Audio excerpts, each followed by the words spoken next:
అలాగే నా పేరు మైత్ర వాకటి మై ఛానల్ ప్రకారం మన ఛానల్ సబ్స్క్రైబ్ చేసుకోకపోతే ఇప్పుడే సబ్స్క్రైబ్ చేసుకోండి. పక్కనే ఉన్న బెల్ ఐకాన్ నుంచి ఆల్లో పెట్టుకోండి. నా ఫర్దర్ డేస్ మిస్ అవ్వకుండా ఉండొచ్చు.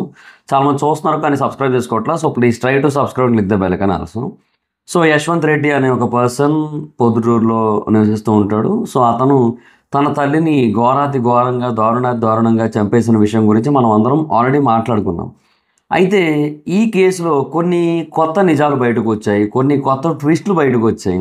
అంటే ఆ పర్సన్ని పోలీసులు అరెస్ట్ చేసి విచారణ కోసం తీసుకొని వెళ్ళారని చెప్పి మనం ఆల్రెడీ మాట్లాడుకున్నాం కదా.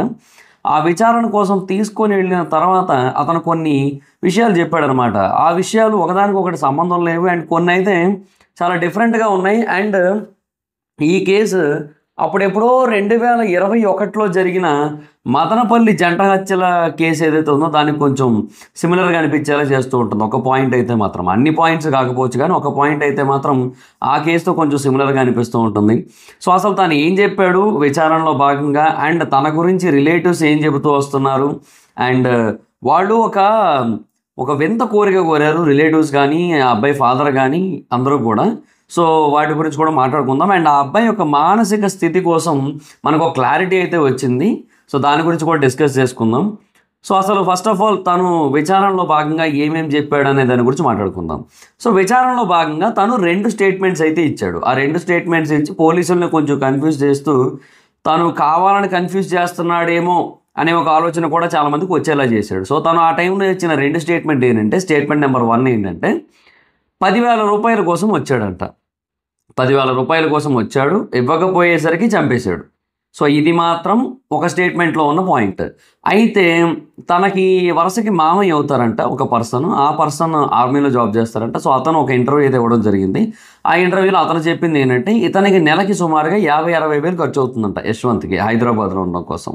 ఎందుకంటే రూమ్ రెంట్ ఒక 25,000 వరకు అవుతుంది. అండ్ ఆ తర్వాత ఇంకా ఇతరత్ర ఖర్చులు అవన్నీ ఉంటాయి కదా. సో వాటన్నిటికి కలిపి ఒక 25,000 దాకా అవుతుంది, 50,000 దాకా అవుతుందని చెప్పి నేను నెలకి అంతంత అమౌంట్ అయితే తీసుకునేవాడంట. సో నెలకి 50,000 పంపిస్తున్న పేరెంట్స్ సడన్గా వచ్చి ఒక 10,000 అడిగితే ఇవ్వకపోవడం అనేది మ్యాక్సిమం జరగదు. సరే పోనీ ఆ టైంకి లేక ఇవ్వను అన్నట్టయితే ఆల్రెడీ ఒక ఐడియా ఉంటుంది కదా ప్రతి నెల పంపిస్తున్నారని. సో ఆ టైంలో ఈ 10,000 పంపకపోతే చంపేయడం అనేది ఏమో అది నాకు ఎందుకో కొంచెం కన్విన్సింగ్గా లేదు.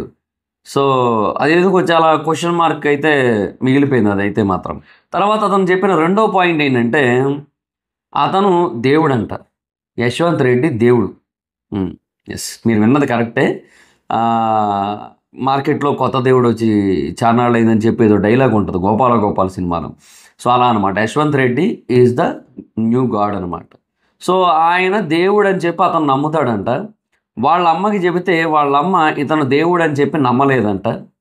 సో నమ్మించడం కోసం దేవుడి దగ్గరికి పంపించాడంట.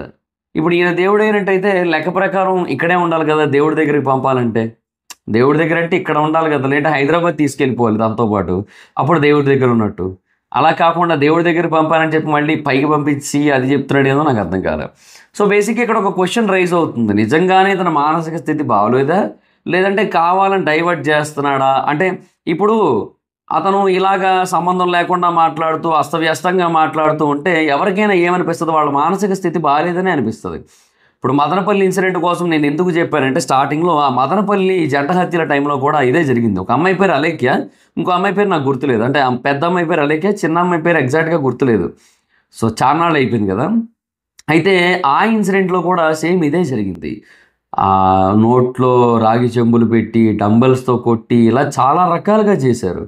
ఓకే, ఆ టైంలో పోలీసులు ఇంట్లోకి అడుగు పెట్టినప్పుడు అక్కడ కనిపించిన రక్తం ఏదైతే ఉందో ఆ విజువల్స్ ఇప్పటికీ కూడా కళ్ళ ముందు తిరుగుతున్నాయి. ఇప్పటికీ నా కళ్ళ ముందు ఎగ్జాక్ట్గా ఆ scene to scene, frame to frame నా కళ్ళ ముందు తిరుగుతుంది.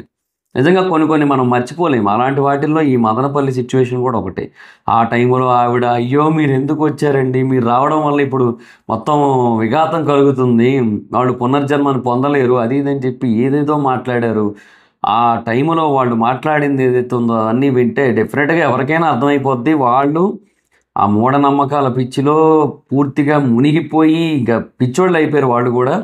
అండ్ అందులో భాగంగానే వాళ్ళ పని అయితే చేశారు. బట్ అది చట్ట ప్రకారం అయితే కంప్లీట్గా నేరమే కాబట్టి వాళ్ళ పిల్లలు వాళ్ళు చంపుకోవచ్చు అనే కాన్సెప్ట్ అయితే ఎక్కడా లేదు కాబట్టి దాని కారణంగా ఏంటంటే వాళ్ళనైతే అరెస్ట్ చేశారు, జైల్లో పెట్టారు. సో వాళ్ళకి ఆ తర్వాత నేను ఎక్కడో ఒక న్యూస్ చూశాను నేను.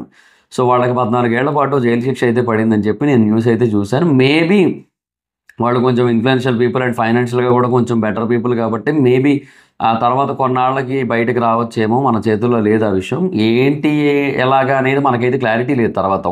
ఒక ఆర్టికల్‌లో మటుకు చదివాను. వాళ్ళకి ఒక 14 ఏళ్ల జైలు శిక్ష అయితే పడిందని చెప్పి. సో దాని గురించి మనకు పెద్ద అప్డేట్ కూడా లేదు యాక్చువల్‌గా ఆ తర్వాత.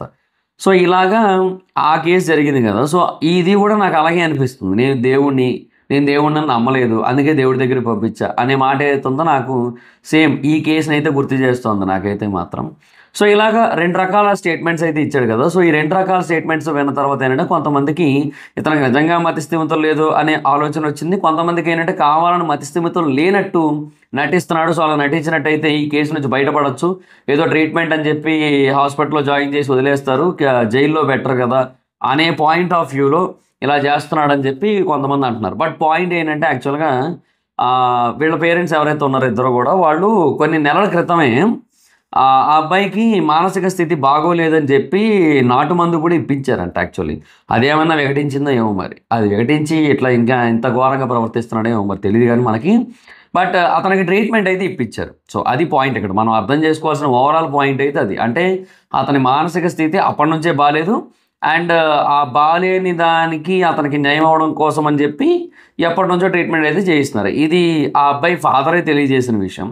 అండ్ ఇన్‌ఫాక్ట్ చుట్టుపక్కల చూసిన వాళ్ళు కూడా అదే మాట చెప్తున్నారు. ఎందుకంటే ఎవరైతే ఈ ఇన్సిడెంట్ జరిగిన తర్వాత ఇమ్మీడియేట్‌గా ఆ ప్రాంతానికి వచ్చి చూసారో, అక్కడ లైవ్ విజువల్ ఏదైతే చూసారో వాళ్ళందరూ కూడా అతనికి డెఫినిట్‌గా పిచ్చనే చెప్తున్నారు. ఎందుకంటే ఓ పక్క చంపేసి ఈడ్చుకొచ్చి బయటపడేసి లోపలికెళ్ళి టీవీ చూస్తూ, పాటలు వింటూ, పిచ్చి పిచ్చిగా ప్రవర్తిస్తూ ఎంజాయ్ చేస్తున్నాడు.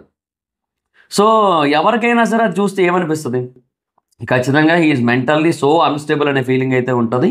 సో ఖచ్చితంగా చాలామంది అదే విషయాన్నైతే నమ్ముతున్నారు ఇప్పుడు ప్రస్తుతానికైతే మాత్రం. అయితే ఇప్పుడు అతన్నైతే తీసుకొనెళ్లారు పోలీసులు. బట్ ఓవరాల్‌గా కోర్ట్ ముందు సబ్మిట్ చేసినప్పుడు ఇవన్నీ ఫ్యాక్టర్స్‌ని కన్సిడర్ చేసి మేబీ అతనికి శిక్ష వేస్తారని అయితే నేను అనుకోవట్లేదు. అంటే ఇప్పుడున్న సిట్యుయేషన్స్‌ని బట్టయితే. అండ్ కొంతమంది ఫ్యామిలీ మెంబర్స్ ఏమో తను చాలా బ్యాడ్ పర్సను, కొంచెం బాగా ఇబ్బంది పెట్టేవాడు ఫ్యామిలీ మెంబర్స్ అన్నట్టుగా కూడా చెప్పారు. అదంతా ఓ పక్క ఉంది. ఇదంతా ఒక హైలైట్ అయితే ఇంకో హైలైట్ విషయం ఏంటో చెప్పనా? బేసిక్‌గా ఆ పర్సను ఆవిడని చంపేసాడు. తన కన్న తల్లిని చంపేసాడు.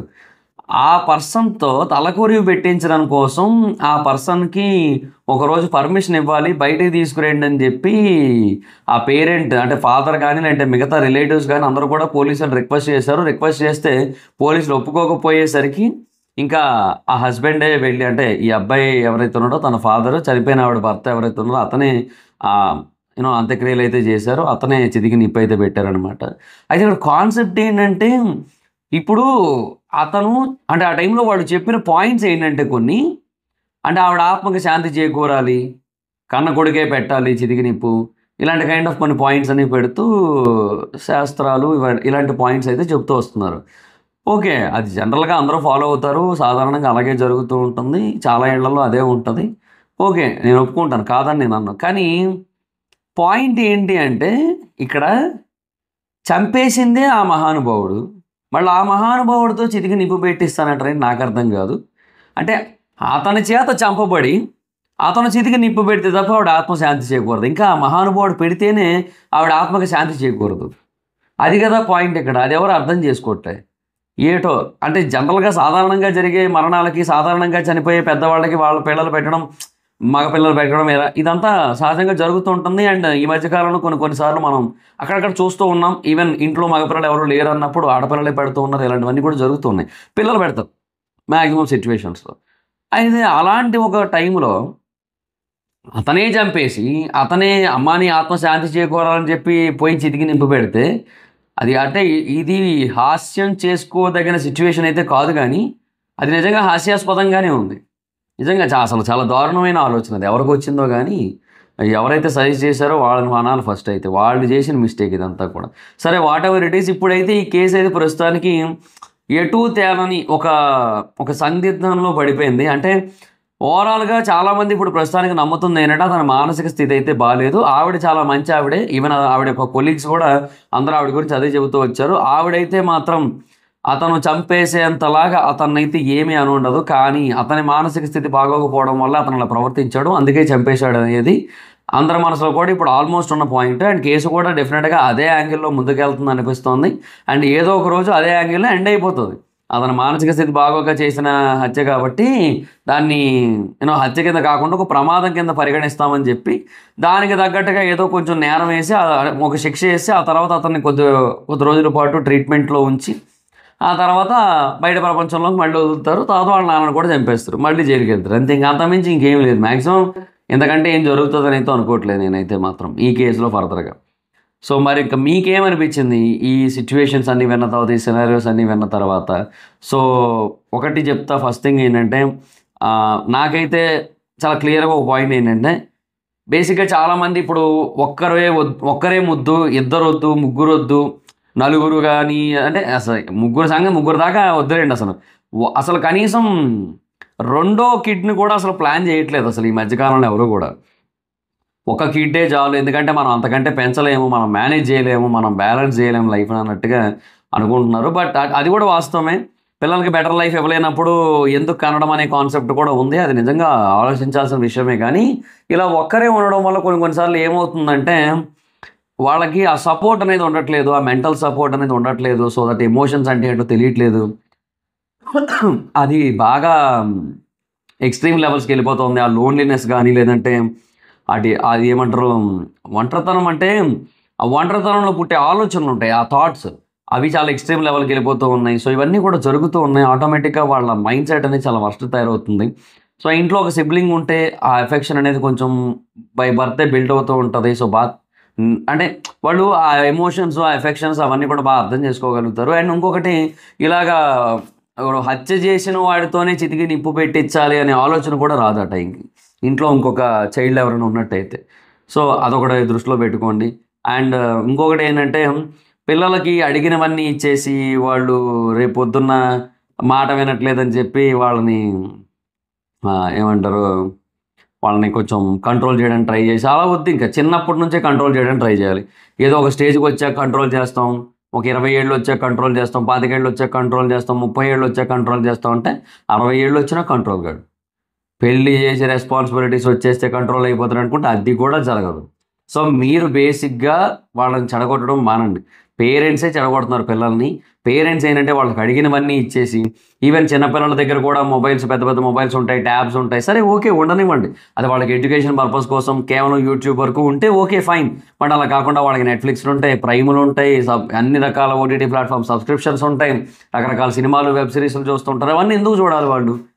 చిన్నప్పటి నుంచి వాళ్ళకి ఎందుకు అవన్నీ కూడా? సో వాళ్ళ మీద అంత ఇంపాక్ట్ పడే విధంగా టీవీలో వస్తాయి కొన్ని మంచి సినిమాలు, అవి మటుకు చూపించండి. లేదంటే ఓటీటీలో మీరే సెలెక్ట్ చేయండి కొన్ని మంచి సినిమాలు, అవి చూపించండి. పిల్లలతో టైం స్పెండ్ చేయండి, పిల్లలకి టైం ఇవ్వండి. వాళ్ళ టైం వాళ్ళే డిసైడ్ చేసుకుంటారులే అని చెప్పి వాళ్ళని వదిలేయకండి. అలా వదిలేస్తే జరిగే పర్యవసనాలే ఇలాంటి ఇన్సిడెంట్స్ అనమాట. సో పిల్లల విషయంలో మనం చాలా జాగ్రత్తగా ఉండాల్సిన అవసరం ఎంతైనా ఉంది. ఎందుకంటే ఇప్పుడు మీ ఫ్యామిలీయే కాదు, ఓవరాల్‌గా మేబీ చాలా ఫ్యామిలీస్ ఎఫెక్ట్ అయ్యే కొన్ని పనుల్ని పిల్లలు చేస్తున్నారు ఈ మధ్యకాలంలో 15 ఏళ్ల వయసు నుంచి కూడా.